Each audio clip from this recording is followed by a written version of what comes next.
Shivashakti foundation పేరుతో ఇందులో దగ్గర డబ్బులు వసూలు చేస్తున్న వారిపై కఠినంగా శిక్షించాలని చెప్పి వాళ్ళ మీద కేసులు నమోదు చేసి జైల్లో పెట్టాలని చెప్పి కరటి కళ్యాణ్ డిమాండ్ చేస్తున్నారు. మనతో పాటు కరటి కళ్యాణ్ తెలుసుకునే ప్రయత్నం చెప్పండి, అసలు ఏం జరిగింది? అసలు శివశక్తి అనే ఫౌండేషన్ వాళ్ళు శివశక్తి అనే సంస్థ ఆధ్యాత్మిక చైతన్య వేదికని ఎప్పుడో మొదలుపెట్టి 17లో వాళ్ళు ప్లాన్డ్గా అందులో ఉన్న సభ్యులందరినీ కూడా వాళ్ళని బయటికి పంపించేసి 9 మంది సభ్యులు ఉన్న వాళ్ళని ఒక 5గురిని బయటకు పంపించేసి వాళ్ళకి కావాల్సిన విధంగా వాళ్ళు ముందుగానే ప్లాన్డ్గానే ఒక శివశక్తి ఫౌండేషన్ అని ఒక సెక్షన్ 8 కంపెనీని రిజిస్టర్ చేసుకొని దానికి కావాల్సిన సభ్యుల్ని ముందుగానే ఒక కోర్ టీం రెడీ చేసుకొని ఆ కోర్ టీంని బయట నుంచి తెచ్చుకొని ఇందులో ఏర్పాటు చేసుకొని వీళ్ళు 9 నెలల్లోనే మొత్తం అంతా ట్రాన్సాక్షన్ చేసి ఫండ్ రైజింగ్కి వెళ్ళారు.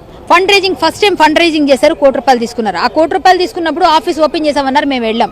ఆఫీస్కి వచ్చిన తర్వాత ఏంటి ఆఫీస్ ఎలా మీరు చేశారు కదా బాగుందని మేము సంతోషించి వచ్చేసాం.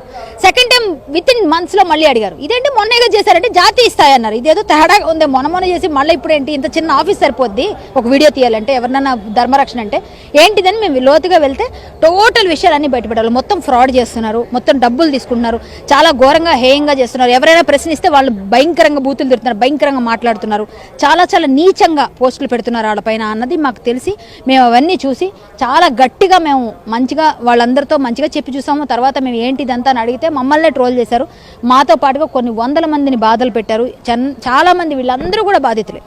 ఈయన ఆముదాల బాబురావు తనతో కులం పేరు చెప్పి ఇతను సపోర్ట్ చేస్తున్నాడని మాకు కులం పేరు పెట్టి దూషిస్తున్నాడని చెప్పేసి మాట్లాడి ఇతని మీద కాకుండా వేరే ఒక హిందువుని పట్టుకొని వేరే హిందువు మీద ఇతనికి తెలియకుండా ఇతనితోనే అట్రాసిటీ కేసు పెట్టించారు.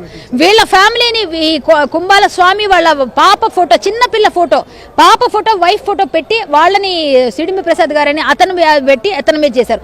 ఈ మాతాజీ ఈవిడ చాలా సాధ్వీమణి, ఈవిడ ఒక సన్యాసిని, ఈవిడ మీద కూడా ఈవిడికి మతిస్థిమితం లేదని, నాకు మతిస్థిమితం లేదని చాలా మందికి చాలా ట్రోల్స్ చేశారు. ఇక్కడ ఎవరు బాధితులు కాదు, అందరూ బాధితులే ఉన్నారు. ఇక్కడ ఇంతమంది బాధితులు బయటికి ఈరోజు ఎందుకు వచ్చారంటే వాళ్ళలో అంత తప్పులున్నాయి. ఈడీ కూడా ఈరోజు వాళ్ళ మీద వేసిందండి ఎంక్వైరీ. వాళ్ళ మీద 420 కింద CCSలో పోలీసులు ఆల్రెడీ ఫోర్జరీ 420 ఇంకా చాలా సెక్షన్స్ యాడ్ అవుతాయి. మేబీ అవన్నీ కూడా వాళ్ళకి ఇప్పుడు వాళ్ళ కోసం పోలీసులు వెతుకుతున్నారు.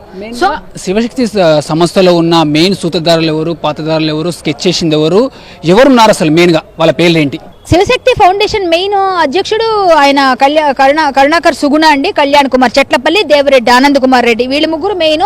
ఆ తర్వాత దేవిరెడ్డి ఆనంద్ కుమార్ రెడ్డి గారి భార్య సునీతారెడ్డి, వీళ్ళందరూ డైరెక్టర్స్గా ఉన్నారు. ఇంకో 5గురు ఉన్నారు. నరసింహరావు వంగరి గారు, CH రామకృష్ణ అనే ఒక అతను, అదే ఆయన చర్చి రామకృష్ణ గారు అంటారట ఆయన, అలాగే కళ్యాణ్ కుమార్ చెట్లపల్లి, దేవిరెడ్డి ఆనంద్ కరుణాకర్ సుగుణ, వీళ్ళందరూ ఫౌండేషన్లో డైరెక్టర్స్గా ఉన్నారు.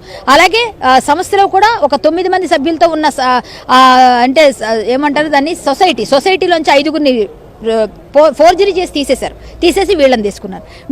వాళ్ళు ఒప్పుకోరు కదా, వాళ్ళు ఫ్రాడ్ చేస్తే ఒప్పుకోరు, ఆ డబ్బులు తీసుకుంటే ఒప్పుకోరు, కాబట్టి వీళ్ళని తీసేసి వాళ్ళు పెట్టుకున్నారు. చాలా నీచంగా, చాలా ఆడవాళ్ళని చాలా ఉందండి వాళ్ళ గురించి చెప్పాలంటే. ఫాస్టర్స్తో లాలూచీలు చూసుకోండి, నా కళ్యాణి పడాలా ఫేస్బుక్ వెళ్ళండి తెలిసిపోతుంది మీకు, అన్ని క్లియర్గా ఉన్నాయి. ప్లస్ పాస్టర్స్తో లాలూచి, అలాగే ఎవరెవరినో తిట్టి వాళ్ళు కుమ్మక్కై మీ మీద భరతమాతకి ఎంతమంది భర్తలో నడితే అతని మీద కేసు అయ్యిందని చెప్పి ఆయన డైరెక్ట్గా చెప్పింది ఉంది. అలాగే చాలా మందితో మందు మాంసం గురించి మాట్లాడడం, ఆ ఆఫీసులో అసాంఘిక కార్యకలాపాలు, మందు చాలా జరుగుతాయని విన్నాము, చూసాము, అన్ని మా దగ్గర ప్రూఫ్స్ ఉన్నాయి. ఇలాంటివన్నీ కూడా అది ఒక దైవ సంస్థ అని చెప్పేసి చెప్పుకొని, దైవం పేరు చెప్పుకొని అడుక్కుంటూ అందరి దగ్గర డబ్బులు అడుగుతూ హిందువులు వేలుతోనే హిందువులు కన్ను పొడుస్తూ క్రిస్టియన్స్తో ఉంటూ ఆయన క్రిస్టియన్ పండగ అందరూ చేసుకుంటే ఒప్పుకోరు కదా అని చెప్పేసి నా పేరు చెప్పుకొని నాకు తాటకని పేరు పెట్టారు. తాటకి కాదురా, తాట తీసేదాన్ని నేను ఖచ్చితంగా చెప్తున్నా. నేను అమ్మవారి అంశ ఆడపిల్లంటే ఆదిశక్తి స్వరూపాలు, ఆడవాళ్ళతో పెట్టుకున్నా నీ అంతం స్టార్ట్ అయింది అనేది గట్టిగా వార్నింగ్ ఇస్తున్నా. కరుణాకర్ సుగుణ, కళ్యాణ్ కుమార్ చెట్లపల్లికి స్ట్రైట్ వార్నింగ్ ఇస్తున్నా. నన్ను ఆపమని చెప్పారు కదా మీరు, ఆపకపోతే నీకోసం 1 రోజుల పాటు మేము డబ్బులు వెచ్చిస్తామా? నా అంతం చూస్తారా? ఎవరు చూస్తారో? నీ అంతానికి నాంది నువ్వే పెట్టుకున్నావు. భగవంతుడు నన్ను పంపించాడు. నీ అంతానికి నీ తాలూకా అంతానికి నాంది ఖచ్చితంగా పడింది కాబట్టి ఈ రోజు ఈ ప్రెస్ మీట్ జరిగింది. 5 కాదు 5 కోట్ల మందికి వెళ్ళింది ఈ ప్రెస్ మీట్. ఖచ్చితంగా తెలిసి వస్తుంది నీకు. ఒక రోజు నువ్వు బాధపడి అనవసరంగా మేము ఇలా ఆడవాళ్ళని తిట్టామని బాధపడారు. ఇప్పటికే నువ్వు పడుతుంటావు బయటికి చెప్పకపోయినా.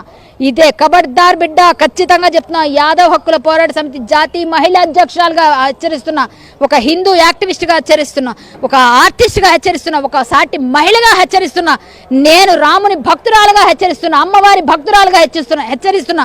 ప్రతి తమ్ముడు పడిన కన్నీటి చుక్క సాక్షిగా నీకు శిక్ష పడుతుంది. నువ్వు జైలుకి వెళ్ళడం తథ్యం. జై శ్రీరామ్. హిందువులకు మీరు ఏం చెప్పదలుచుకున్న శివశక్తి ఫౌండేషన్ గురించి? మీరు డబ్బులు ఇవ్వకుండా హిందూ జనాలకు, హిందూ ప్రజలకు ఏం చెప్పబోతున్నారు మీరు మీ తరపున? అయ్యా, మీ అందరికీ నమస్కారం చెప్తున్నాను మరొక్కసారి. హిందువులందరూ కూడా మనం ఒకటే, మనం కొట్టుకుంటే వేరే వాళ్ళకు చులకనవుతాం అనుకుంటున్నారు. కానీ ఇంత పెద్ద కార్పొరేట్ లెవెల్లో ఈడీ వాళ్ళ మీద ఎంక్వైరీ చేసి అంత లెవెల్లో చేస్తున్న వాళ్ళని మీరు ఎందుకు సపోర్ట్ చేస్తున్నారో నాకు అర్థం కావట్లేదు. మీరు ప్రతి రూపాయి కష్టపడితేనే రక్తపు బొట్టు మారుతుంది డబ్బుగా. ఆ రక్తం మీరు చిందించి సంపాదించిన ప్రతి పైసా వాల్యుబుల్. ఆ పైసాని మీరు వేరే వాళ్ళకి ఎలా ఇవ్వాలో అలా ఇవ్వండి. దయచేసి మీరు అర్థం చేసుకోండి. ఎవ్వరూ కూడా ఇవ్వద్దని మేము చెప్పము. క్షేత్రస్థాయిలో వెళ్ళి పనిచేసే ఎంతో మంది గోరక్ష చేయండి, లేకపోతే ఎవరికైనా అనాథలకు దానం చేయండి, వృద్ధాశ్రమాలకు ఇవ్వండి. ఇవన్నీ సేవలే. ఎవరినో తిడతామండి పాస్టర్స్ని అంటే నీ ధర్మం గురించి నువ్వు చెప్పు, నీ ధర్మం విలువ చెప్పు, నీ ధర్మం విశిష్టత చెప్పు. అంతేగాని వేరే వాడిని తిడతాను డబ్బులు అంటే నువ్వు డబ్బులు ఇవ్వడం నీది కూడా ధర్మానికి ద్రోహం చేస్తున్నట్టే. అది తెలుసుకో. నువ్వు ధర్మాన్ని నిలబెట్టాలంటే నిన్ను నువ్వు సంస్కరించుకో. నీ డబ్బు నువ్వు జాగ్రత్తగా ఖర్చు పెట్టు.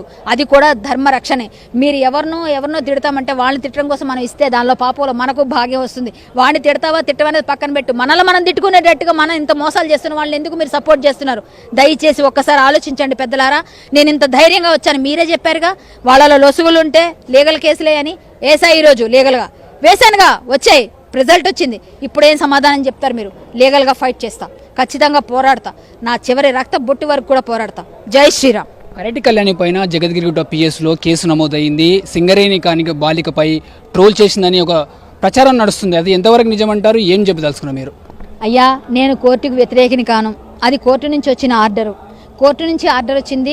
నేనేదో అమ్మాయి ఫోటో పెట్టానట, అమ్మాయికి నేను కండోలెన్స్ చెప్తూ అమ్మాయికి నేను సపోర్ట్గా ఒక ఫోటో పెట్టడం నాకు తప్పు అన్నారు. అదొక సెక్షన్లో ఉంటే అది నాకు తెలియకపోయి ఉండొచ్చు. నేను పెట్టి ఉన్నది అది వాళ్ళు పెట్టుంటే ఆ కేసు పెట్టారు. బట్ శివశక్తి సభ్యుడైనా అతనే పెట్టాడు. కావాలంటే వాళ్ళతో నిన్న అతను తీసిన ఫోటో చూసుకోండి. ఆయన నిన్న దిగిన ఫోటో కానీ ఆయన పరిచయం చేసిన వీడియో కానీ ఉందండి యూట్యూబ్లో. ఖచ్చితంగా నా మీద కేసు పెట్టిన వ్యక్తి. అతని మీద నేను ఎన్నో పెట్టొచ్చు, అన్నీ ఉన్నాయి నా దగ్గర. అతనే ఎవరైతే వ్యక్తిగత కక్ష పెట్టి ఏ విధంగానూ సాధించలేక ఈవిడ నన్ను మమ్మల్ని చాలా విధాలుగా ఎదుర్కొంటుంది, ఆపట్లేదని ఎక్కడో విషయాన్ని పట్టుకొచ్చి నా మీద ప్రత్యేకమైన ఇంట్రెస్ట్తో నన్ను ఇబ్బంది పెట్టాలని పెట్టిన కేసు. ఇప్పుడు మీరందరూ చూశారు, సింగరేణి కార్మికులందరూ వచ్చి నా వెనక నిలబడి వాళ్ళు మద్దతు ఇస్తామని చెప్పారు. మీ అందరూ ఎదురుగానే ఇచ్చారు వాళ్ళు. సో ఇప్పుడు ఈ కేసు ఏ విధంగా నడుస్తుందో నడిపించండి. నేను దానికి కోర్టుకి ఎప్పుడూ నేను శిరస్సు వంచి నమస్కారం చెప్తాను. కోర్టుకు నేను వ్యతిరేకంగా వెళ్ళను. లాని నేను పాటిస్తాను, ఆచరిస్తాను. నేను ధర్మానికి వ్యతిరేకిని కాను. నాలో తప్పు ఉంటే శిక్ష అనుభవిస్తాను, లేదా ఆ కేసు ఖచ్చితంగా ఏమాత్రం నిలబడదు. కాకపోతే నన్ను చాలా విధాలుగా హత్య కేసులో ఇరుక్కుంది అనే విధంగా ట్రోలింగ్ చేయించిన వాళ్ళకి మాత్రం చాలా అద్భుతంగా చేయించారు. నేను ఏ హత్య కేసులో ఎదుర్కొన్నాను, ఎక్కడ ఇరుక్కున్నాను, ఎవరి సాక్ష్యాలు తారుమారు చేశాను, నాకు ఒక పేపర్ పంపించండి. ఒక ఆడపిల్లని పేరుని ఎలా తీసేస్తామని ట్రై చేశారో వాళ్ళకందరికీ రెండు చేతుల్లో మొక్కుతున్నాను. ఎందుకంటే అబ్బా ఇంత మంచి మనుషులు, ఇంత మేధావులు ఉన్నారని. సరే, నేను లీగల్ ఫైట్ ఇస్తాను. నేను కోర్టుకి వ్యతిరేకం కాను. ఇదొకటే నేను చెప్పగలను. శివశక్తి ఫౌండేషన్ను రూపుమాపడానికి, అంతం చేయడానికి కరెక్ట్ కళ్యాణి ఏం చేయబోతున్నారు? లీగల్గా ఫైట్ ఇస్తానండి. అలాగే నా తోటి హిందూ సంస్థలు, నా సోదరులు అందరూ కూడా నాకు సపోర్ట్గా వస్తారు. వాళ్ళందరూ కూడా నా కోసం వచ్చి నిలబడతారండి. ఖచ్చితంగా హిందూ సంస్థలన్నీ కూడా నా వెనక ఉన్నాయి. క్రిస్టియన్స్ ఎవ్వరూ లేదు. సో నేను లీగల్గానే ఫైట్ ఇస్తూనే ఉంటాను.